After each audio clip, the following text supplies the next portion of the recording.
Hi, everybody, and welcome to another edition of Craig's Corner. Carmine Vetrano with you, and alongside me is New York Bobcats head coach and general manager Craig DeRemus. And Craig, before we get into last weekend's games and preview this weekend, a couple of exciting things within the New York Bobcat organization. First, defenseman Joey McGuire gets acquired by the Bloomington Thunder of the USHL. Now, that's the second player under your tenure to make it up to the USHL last year.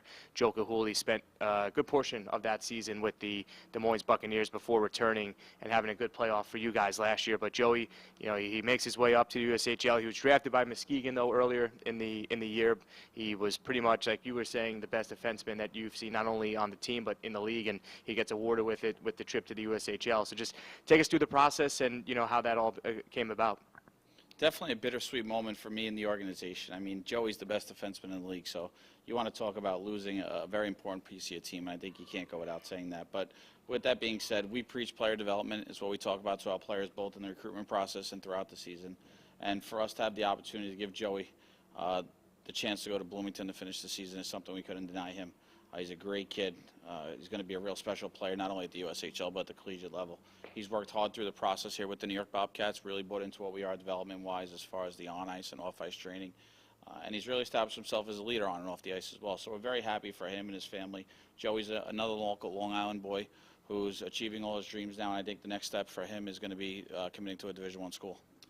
And another piece of exciting news, Charles Barber commits to Plattsburgh University. He'll have one more year of junior before he goes and plays for the Cardinals. But, he's a defenseman, first year for you guys within the Bobcats. He really, stepped up his game, from September up until now. And he's a kid that, again, you brought in. I know you had high hopes for him. And, he really, answered the test early, and he's been one of your more sound defensemen. But, again, just take us through the process. I know talking to him, he was excited, and he was excited to be a Cardinal after going on the visit.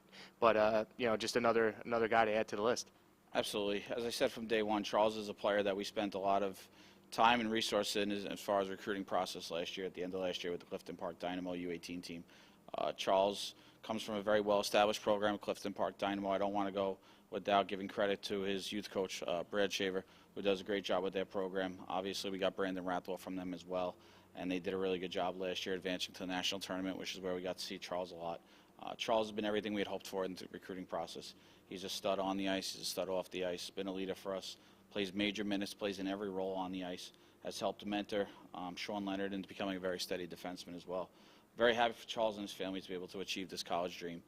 Like you said, he has one more year here to push it and see what he could do. But at the end of the day, Plattsburgh's getting a real good person and a great hockey player.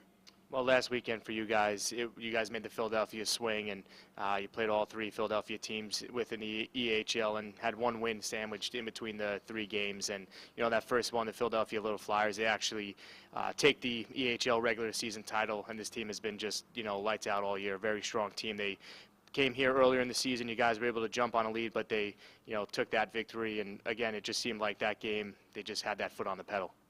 It's funny when you mentioned the previous game. Previous game we played really well in the first period and then came back to it in the second and third. This is going to be more the polar opposite. We played probably our worst period of hockey all year. The first period on Friday fell behind 3-0 and had to play catch up the rest of the way. But I was proud of the team and how they responded. We really challenged them between the first and second period about their mettle and who they were as people, and they responded really well. And truth be told, if you take out that first period, we win the game 2-1. I know there's no consolation in losing, but we've preached to the team from day one. We want to look at the positives in every game and learn and grow as we are a young team. So we were happy with how we bounced back from that. And truth be told, they're a good team. Coach Russo does a good job with the boys. They're an older team. They had 12 or 14 94s in the lineup, and we only have 4. So I think that speaks to the youth of our team and where we're coming. Hopefully we're ready to play them in playoffs, and hopefully we get the opportunity to prove ourselves on that platform again. Well, the next day you had a chance to quickly erase that, and you took on the Philadelphia Revolution. And the last time they came here was a bit of a physical game. I know we spoke about that as well, but you guys were able to get the victory. Not a lot of scoring in this one, but you guys, again, just, when you're on the road, you just want to get the 2 points and, get out of there, as they say. But you guys were able to get a 2-0 shutout victory. Brandon Rathwell with another shutout. I believe Tyler Peters also gets another goal. He had a goal in that Little Flyers game. But just, what your thoughts were about that game. No, I thought we were happy the way we came back after the disappointing loss Friday night. Also, it was our first game without Joey McGuire, following an emotional goodbye Friday evening. So we're happy with the way the team was able to respond. Daniil Gerasimov played very well for the Revolution, and I think he made 51 or 52 saves for them and kept them in the game. Truth be told, it could have been a much different game had he not been in net. We were happy with the effort and the compete level throughout. We spoke before the game about the emotions running high from last game, and we didn't want to dupe down to the level as far as some of the stupidness with the penalties, and I think our team did a really good job of that. And we just kept coming, and we preached on the bench that eventually will come, and Ian Harris was able to get us on the board, and then Tyler Peters was able to seal the game away. Not to be lost in that game, though, is an outstanding save by Brandon Rathwell with about a minute 30, minute 40 to go in the game. He made a save that basically saved the game for us before Tyler was able to put a bow tie on it with the second of the game. And then the next day, you guys take on the Junior Flyers, and again, 2 weeks ago at this point, they came in and you guys were pretty much all over them, and were able to get that victory. And that was one of the more complete games for you guys, especially in that first period. You're able to chase their goaltender, who's been pretty much solid all season. But again, kind of a polar opposite, as you were saying, they were able to jump out to the lead, and pretty much that was it. I believe it was 5-6-0, and it was just again another poor performance. But again, what maybe some of the positives that you could take away from that heading into this weekend? The biggest positive I took away from that game is that there was a Monday, because that was arguably our worst day of the season. Our team didn't play well. There wasn't compete. There wasn't a passion, a care that we talk about every day. What's funny is when you look at it back as a coach, we outshot them and we still lost 6-0. You could say it's a good thing, you could say it's a bad thing. We chose to say it's a bad thing. We're unhappy with the compete level of our players. There's more expected of them as far as who we are and what we are as the New York Bobcats. And we addressed the issue afterwards. I don't think you'll see a performance from our team again like that, and hopefully put it in the past and look to the future here, upcoming 2 big games with the Connecticut Oilers. Yeah, well, the Oilers come in for a home-and-home Saturday and Saturday night here at the Twin Rinks at Eisenhower Park, and then Sunday at the Sono Ice House up in southern Norwalk, Connecticut. And again, this team right now, talk about getting hot at the right time. I mean, they just keep on winning, and they're a solid team. You obviously saw a lot of them last year and a lot this year, being a division rival. But granted that the fact that you guys have clinched a playoff spot, most of the EHL teams now have clinched a playoff spot here in the final month of regular season play. It's still an important game. You may see them down the road in the playoffs, or depending on the seeds, what may happen. But you want to get that momentum riding into the final couple of games. Absolutely. I've preached to the team from day one that everything we do is in preparation of the postseason.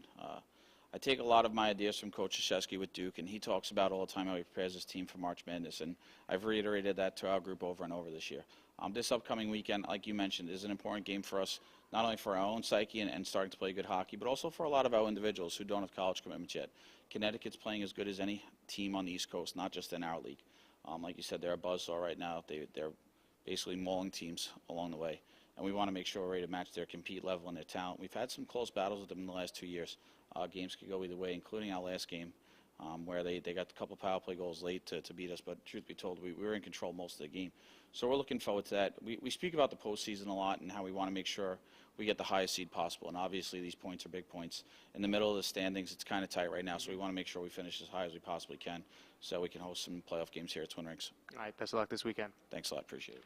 All right, for all the action this weekend, the Bobcats and Connecticut Oilers in a home-and-home Saturday night and Sunday afternoon. You can catch all the action on fasthockey.com. And for more information about the New York Bobcats, head to nybobcats.com.